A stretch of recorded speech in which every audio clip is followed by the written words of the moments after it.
that's going on in our neighborhood or things that we can become part of or movements or whatever. So could you introduce yourself, please? Yeah, my name is Jeremy Foamsby. And Jeremy, what are you doing here? Are you a local guy? Or tell us, give me a little background or a little testimony about you. Yeah, I'd say technically, how long do you have to live in Florida to be local? An hour and a half, I guess. So we've lived in Volusia County for over 20 years. Oh, you're way local. Yeah. You're resident for big time. Yeah, my wife Rachel and I, we've been married 30 years. So we've been married 32. Oh, wow. We're old folks. Yeah. And most of that time we've lived right over here in Volusia County. And do you work in the area? What do you do? I do. I own a couple businesses. What kind of businesses? Well, I'm a craftsman, so just getting back into it because of life circumstances, reopened a custom cabinet making shop. Oh, that's nice. Yeah, I really... That's a nice thing because, nowadays people don't do that, do they? No, a lot of times they're just purchased and assembled, and but we make them from raw materials, and driving in right here by M&M Enterprises, they I've done business with them. So over good the Christian years. people. Yeah, so so I like to create things that people enjoy and find value in. I love that. Yeah. Okay, what other businesses? Well, I have just started a interior wall decor business featuring my photography, local photography. You can find that on jfoamsby.com. It's called JB Designs and Decor. Okay. And what kind of pictures do you like to take? Nature, for sure. A lot of ocean, a lot of sunrise, sunsets, and... Well, if you're in Florida, that's the perfect thing to do. Yeah, and we were blessed to live on the beach side for about 11 years. Okay. And so taking a lot of photos, and my wife used to say, if you could walk away from the stress of doing the remodeling and the cabinet thing, what would you do? And I'd focus on my artwork. And then when she had, we were talking earlier about her brain surgery, I thought, well, it's a good time to honor her and try to do something with that. So I came up with this idea. Skies. Oh my I know. goodness. This time of year especially. Well, 2 nights ago we're staying on a staycation right now, and the sky was this like cotton candy, beautiful pink, right? Yeah. And I was like, so last night we're driving over, the bridge, the big drive over from the staycation, right. And this person is on their phone, okay, and their husband's mowing the yard, and she's like, taking this video or whatever, okay? And I'm thinking, what is she doing? Like, has he never mowed the lawn or anything? Yeah. And my husband goes, look in your mirror, because, we were driving. And it was the most gorgeous sunset I've ever seen. It was like fire, right? Well, I'm that way. I just stop and take a photo. Yeah. And actually, a lot of the photos that I have online and that are for sale, I took with my cell phone. I know. Isn't it amazing? Yeah. It makes it easy. The only thing I can't do on them is it me? The moon. Well, that is tough. Yeah. It's weird, huh? Yeah. Yeah. So, okay, so we like to do photography and make stuff. And what else are your passions? I'm passionate about mentoring. Okay. So I've tried to make that a focus in my business, especially with the craftsmanship. Try to pass that on to young men and young women if they were interested. I have this, the core values are like the 3 main things of a craftsman, that I pass along. One being, a true craftsman is always trying to get better at their trade. So every day try to get a little better. Second is respect your customers and the people you're working with. Just show respect. And third is do what you say and be a person of your word.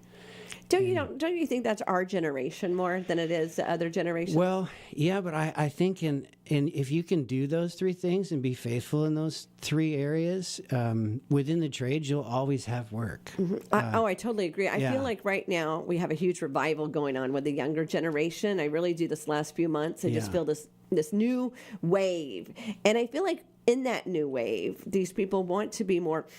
they're entrepreneurs, they're business owners and all that. Right. But they get the customer service. And all those 3 things really are customer service. Absolutely. Totally. It really is about treating people well and with the respect that they deserve. And because I feel like we lost that for several years. Yeah, and I would say the hardest part of being a craftsman is, the very rare times when you meet someone or have a customer and they don't quite appreciate the work that goes into it. But you work through that, if you can focus on, like, I'm just trying to get better every day at what I do. And I would tell the young people involved that, it's one thing to work until the customer's satisfied, or there's one thing to work until your supervisor is satisfied. But a true craftsman will continue until they can walk away from the project and say, okay, that's the best I can do, and tomorrow I'll try to get a little better. And I actually feel like that even in radio. Yeah. I do. Because, I'm 40 years old this year, the radio station. And I look back and I love where we came from, very humble beginnings. Yeah. But as we were talking about earlier, it's for the one. It's Right. always been for the one, Yeah. but now you have to change up how you get to the one. Yeah, exactly. And you have to adapt with the world. Absolutely. You have to Absolutely. adapt with the times, the technology, the different things. And I feel if that's part of my craft is Yeah. constantly adapting, but when you're constantly adapting and you still keep your quality and your customer service, God's going to bless you. Right. Well, and respecting other people. Everybody has a story. All the customers, they've had an experience or maybe multiple experiences that are going to affect the way that they interact with you. So it's just being patient and understanding people are people. And so it's but it's been great for me. My children have all had the opportunity to work. They learned how to work. They worked in our business. And How many children do you have and how old are they? so we have 5, and they're all adults. The oldest will be 30, and the youngest is 20.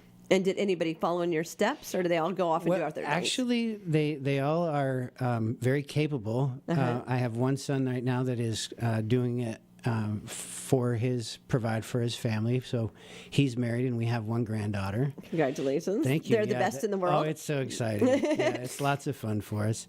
And then I have a son who's in the electrical, he's apprenticing in the electrical trades. But they all are capable. And that was we had the privilege to homeschool our children. So Which was unusual back then more. Don't you feel like? Well, we had a lot of support. There were a lot of people. There's a really good community here locally. My granddaughters are homeschooled. And we definitely couldn't have done it without the other families that had children that are a little older that, we learned so much. One faithful friend, she would say, God fills in the gaps. You do your best, but his grace fills in the gaps. And so, I've been blessed with mentors. I just try to make that a part. I feel like, we're called to be apprentices of Jesus. And so bringing that model into business the best that I can. And that's what the Lord gave us as a commission, to make disciples of all nations. And we don't use that word as often broadly. We do in church circles. But another way to translate that word disciple is as an apprentice. So we're learners, right? Yeah. Keep learning, and that's much of what we're doing with the Love Our Enemy. I love the Love Our Enemy. Yeah. I think that is. I was so excited.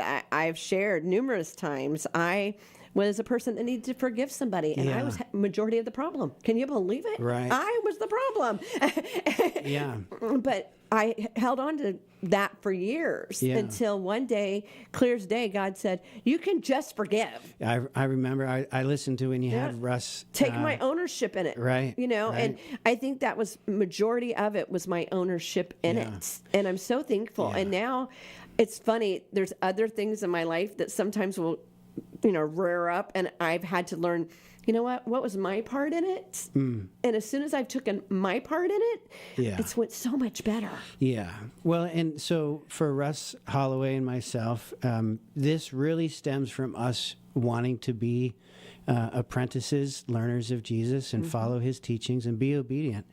In the Sermon on the Mount, Matthew 5, when it gets to the part where Jesus says, you've heard it said to love your neighbors, but I say love your enemies. And the second part of that is, in doing so, you act as true children of your Father in heaven, who gives, who loves to, he pours out love and sun on the just and the unjust, and gives rain to both the evil and the good. So, it's challenging to love your enemy. For me personally, when Russ and I started talking about this, and Russ and I have been friends for 12 or 13 years, and we just kind of knew, I think, and I would say to him, Russ, we're going to do something together one day, that in our walk together with the Lord. And so this came about. But as we started doing this, I was really personally challenged. And I said, Russ, I need to take some time to self-evaluate. How am I actually loving my enemy? And I discovered that I was not resistant to the idea. Like, I could tolerate the idea, and okay, and the part of that is to pray for those who persecute you. I can do that. Sometimes with the attitude, well, pray that they'll see things my way. I wonder who else does that. Yeah, but am I really loving my enemy, and how does that? And so that begs other questions. Who is my enemy? Do they think that they're my enemy? Isn't that a funny question? Yeah. Because I thought that too. And, what part of that is it my mind, or is it really true? Yeah. That's a big question. And so, to actually love as action, love as the way it's described for us in the New Testament, the way Jesus set it as an example. How was I doing that to the people who think differently than me, act differently than me, maybe even the ones that have a lifestyle that seems to be opposed to mine? And so it was personally a challenge, and so worked through that, and so now we're talking about, okay, what does that look like for us, and moving forward as we continue to try to get word out about the petition.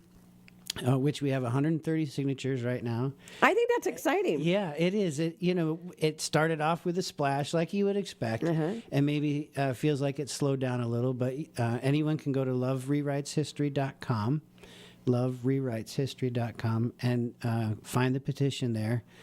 Sign the petition for recognizing October 10th as a day to love your enemy.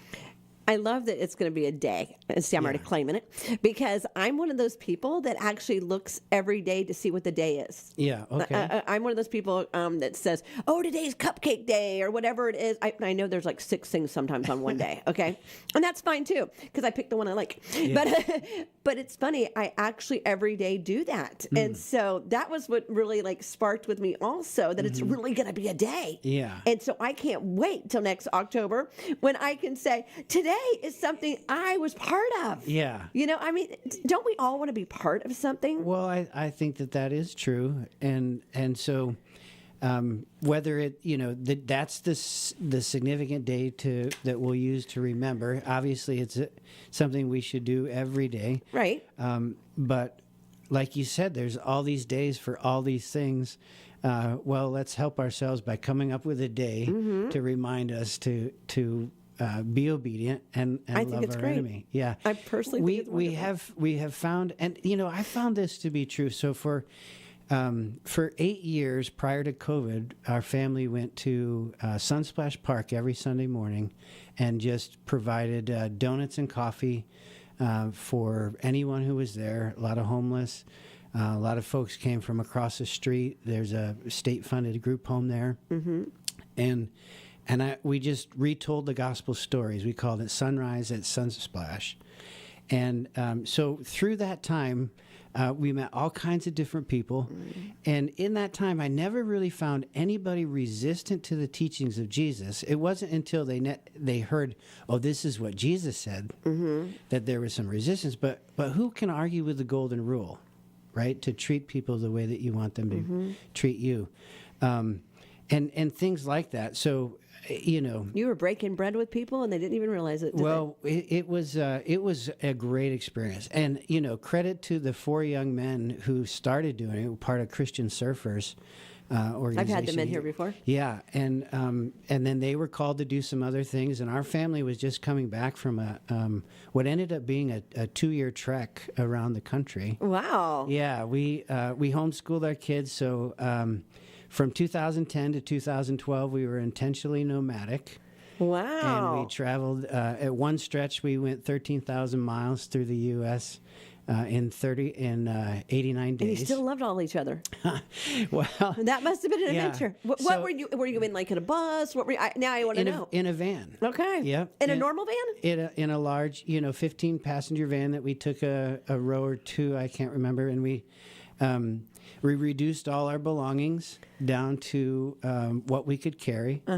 And I remember the kids, so the oldest was 14, and so, they were about through that age. Maybe youngest was 8, 7 8 when he got back. Anyway, they each had a personal bag and a necessities bag.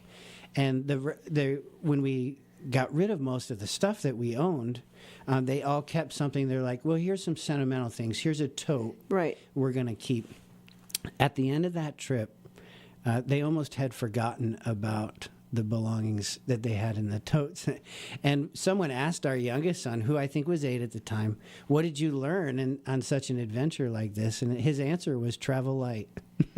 Wow. And so it was a great experience for us that the kids all look, back to. And so they'll carry those stories forever and ever and ever. Yeah. So we had just come back from that, and it coincided with the time that we met Russ. We moved into a house on the beach side.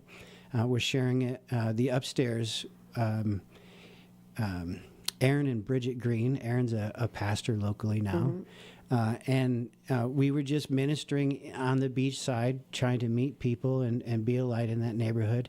And the 4 young men that had started that sunrise gathering with Christian surfers kind of turned it over to us, and we did it for God had a plan. 8 years, yeah. And we met all kinds of different people, great stories. But we didn't, going back to the love your enemy thing, we didn't really ever have any resistance. The county was very cooperative. We had to have a sign a permit to be able to do it. But we just met a lot of people who were very interested in hearing what Jesus had to say, what was found in the Gospels, and of course they liked the free donuts, of course, and coffee. But great experience, and it convinced us, that following the teachings of Jesus, apprenticing Jesus, loving people until they become family. Loving strangers until they become family. That's what we were called to do. And so this loveyourenemy.com or loverewriteshistory.com and Love Your Enemy Day just is a natural outflow of that. I can see how it all ties together. Yeah. And just as our effort to follow Jesus and walk with him and be his apprentices. I think what it did for me, like I said, when I found out about it, and then I kind of searched my soul, and then I remembered, the forgiveness I had. And the part of the story I didn't say that day is, and then I interviewed the person here on the station. Wow. Like 3 years later. Full circle. And it was funny because I did the interview, and before I did the interview, I got like everything that could happen started coming against me about it. And I said, no, I'm doing it. Yeah.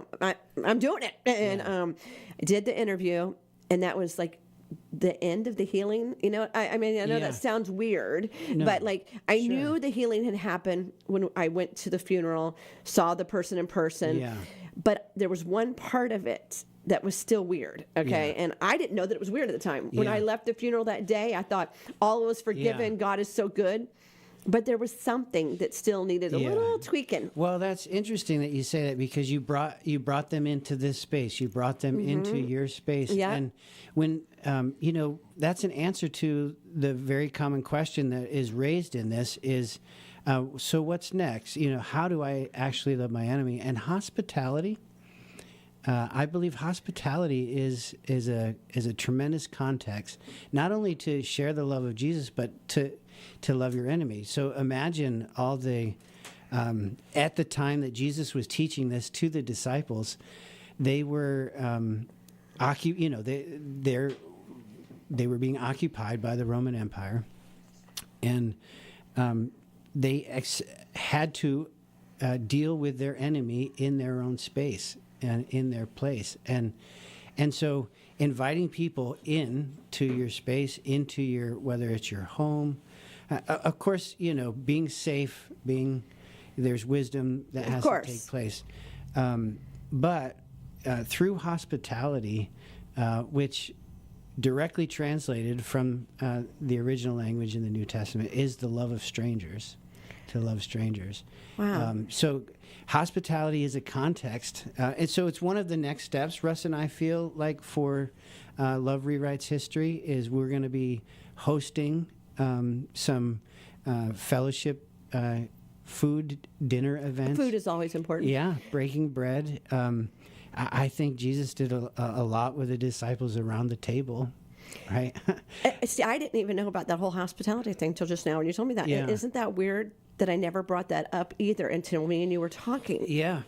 So I never even thought it until well, you were sitting there talking to me, and I'm like, and then I brought them here. The context is, it's disarming. It disarms people when they're willing to engage and come into your space, come into your family. It was a big part when the kids were home. We felt like we were called to make disciples in the context of hospitality, loving strangers until they felt like family. And it was not uncommon for us to have people staying with us for different lengths of time. You sound like my dad. My dad, the owner, the original of WAPN.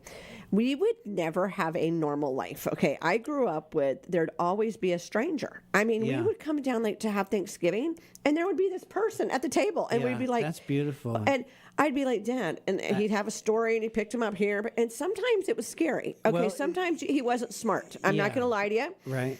But he always led with Jesus. Okay, I had that experience too. My father is a pastor, and there were many times that people were in our home that needed to be loved, and so it could be different. But share a meal, and I saw firsthand through that experience, and wanted to incorporate that into our family's life. Well, I don't know if Tim would be real happy if I just brought strangers home. But I do bring him to WAPN. Well, but into your space, right. into your life. Isn't it funny, right? though? And so we serve a hospitable God. Yeah, right? we do. Ephesians tells us we were once far off, we were aliens, we were strangers, and then we were brought near. We were brought in. And that's what I feel like with WAPN, how I use it, because I use my airwaves, for people. And then when we had the flood here years ago, we were talking, we had a flood, and I got to redo the radio station. And the two things I wanted, where I wanted this to be like a kitchen table. So that because I grew up eating dinner at the kitchen, at the table together. Tim and I still eat dinner every night together at a table. Great. So I grew up that, and I grew up that, caring and loving, like making everybody feel like they're family. Yes, Even if you weren't bloodline, you were family. You were welcome into my space. Yep. So that was very important to me when I redid WAPN. That's excellent. Yeah, that was kind of our family motto was that we were gonna love strangers until they became family. And that's how I was raised. And I think we've missed that today. Yeah. And I think COVID was a great thing. And people always laugh at me. Why do I think COVID was a great thing? Because we had to get out of our normal. And so, like, even in the radio world, I turned that whole front room that you just walked through into a food bank. Wow. Because I had the airwaves and people needed food. Yeah. And so I turned it into these companies would call me and they'd say, I have 50 boxes of food that have to be gone today. Bring them, And so you come up with ideas. The power of invitation, right? Just, we were invited. Jesus invited us to come. Called the first disciples. They said, where are you going? He said, come and see. Come along and see. Isn't that cool? And it's all the love thing. I think about the semi trucks that pulled up out front and the workers that would come here. And the first ones that came, I'll never forget this, was a group of workers, and they came here to get the boxes of food. And they said, we're going to go back to our over in Crescent City. Mm-hmm. Is there any way I could have like 12 boxes or 20 boxes? And I was like, yeah. And they looked at me like, you're just going to give it to me? And I'm like, yeah. And because that was the love of God. Yeah, and trust whatever I could is share. Right. Once I released it, see, it wasn't my job to qualify or to tell you, oh, you can't give this away. Yeah. My job was to love on my neighbors, love on people, and give it away. Without attachment to outcome. Right. It's very difficult to do that because especially if you've been involved in ministry and different, in many cases there's a pressure to quantify or measure. And we're really supposed to just love without attachment to outcome. Let God sort things out. So that's why we need you to be doing this love thy enemy thing. Yeah, love our enemy. And so maybe we'll never know how that's going to affect. We had to think about that and remind ourselves of that when we were at the park, at Sunsplash Park all those years. We might see people again, but we might never see them again. Do you have a hard time with that? Well, you want to be able to that's be normal a part flesh, of the, right? the blessing. Yeah. But at the same time, Jesus, some sow, some reap, right? And so some plant seed, and you never know the condition of their heart. The parable of the soils. Some fall on rocky soil, some fall on soil ready to be receptive. I remember a young man who came. Come to find out, he was on the run. He was wanted for murder. Wow. And that day I was giving... But it didn't matter to you, did it? Well, that day I was giving the illustration of being accepted by God, and that when we stand before God, if we wanted to imagine like a courtroom setting, imagine Jesus with his arm around us saying, "No, Dad, it's okay. He's with me." And just under the Lord's leading, I asked this young man to come up and be all God, but God, but yeah, God, but and God. so I put my arm around him, and I said, when we stand before God, if we've accepted Jesus and we believe He is who He says He is, and receive forgiveness, and then respond in obedience, Jesus will say, He's with Dad, He's with me, and this young man broke down. I'm sure. And so it was the only time we saw him, obviously. And this, what we heard after was he turned himself in. Yeah, because my dad used to bring home strangers and all that. It was weird. I'm not going to tell you it wasn't weird for my family at times because sure. My dad didn't know. My kids would say the same. My dad didn't know their background story. Yeah. He never asked. Okay, my dad was just the one that was supposed to do it. Okay, and of course all of us kids are like, well, what was it? And then sometimes you'd find out later, and sometimes you would never find out. Yeah. But the neat thing is, the older I get, I've been able to, because my parents are in heaven, I now run their ministry, and I do it a little different, and I'm out there a little bit more. But even this morning, somebody reached out to me that used to be on the air like 30 years ago. Wow. And I sent him back a message because I remember the person, okay? I mean, clear as day today. And I remember the person, I sent back a message. Sorry. That's okay. The person had died. And it was the daughter reaching out to me. Yeah. And I don't know if that was just to give her that her mom was a very special lady. Maybe somebody to encourage her, maybe somebody just to give her some love about her mom. You know what I'm saying? Yeah. But I thought, I loved how God reminded me of that moment so that I could share with that daughter. Right. And I didn't know that she was gone. Yeah. And don't you just love how God has a setup and a plan? And we can trust that. And especially, bringing it back to loving our enemy. Yeah. And doing it in a way that's not attached to outcome. We may never see the result, but trusting God that He knows what's best and what part of the process this is. So how can we get people involved? I mean, what can we do to get everybody? Yeah, so you can go to loverewriteshistory.com and sign the petition. What's important about the petition is it shows the momentum. It's the act of doing it. Yeah, and make sure you do it all the way though, because you got to get that email back. That's right. Okay. Yeah, you got to go all the way and click submit. Because we get excited. Yeah. Well, we had a friend reach out when we said Russ posted a map of the United States and included a highlighted state for everybody that represented it with somebody's signature, and his response was, "Well, we signed here in Mississippi, and you don't have it show." And so we had to make sure, so you go through the whole process, and it's not hard. It's not like asking you for blood. No. So there's 130 to sign. There's probably at least twice that are a part of the Facebook group. So that means that some aren't comfortable signing the petition, which is okay. We're trying to learn what the hesitation might be. I think it's because, as a person that doesn't like to normally do things, because then I get 5,000 things. Okay, Yeah. you know what I'm saying? Yeah. Like, my husband will never, he doesn't have email, he doesn't do social media, any of those Yeah. things. It drives me absolutely crazy, right? Right. But I get it. And I Yeah. get it because then sometimes you're bombarded. Yeah. So signing up signing the petition, and you can specify whether you want to be part of, essentially as a newsletter. From time to time, Russ and I will write something, and it'd be like a blog post. And you're not going to be bombarded. We're not going to be selling this information. Right. I have gotten nothing. Yeah. So I mean, from you guys, that was like so. Yeah. And we're really, it's not. This isn't a way to get people in, and then we're going to introduce something else that's a fundraising technique. That's not at all. We're not at all political. This is not a political agenda.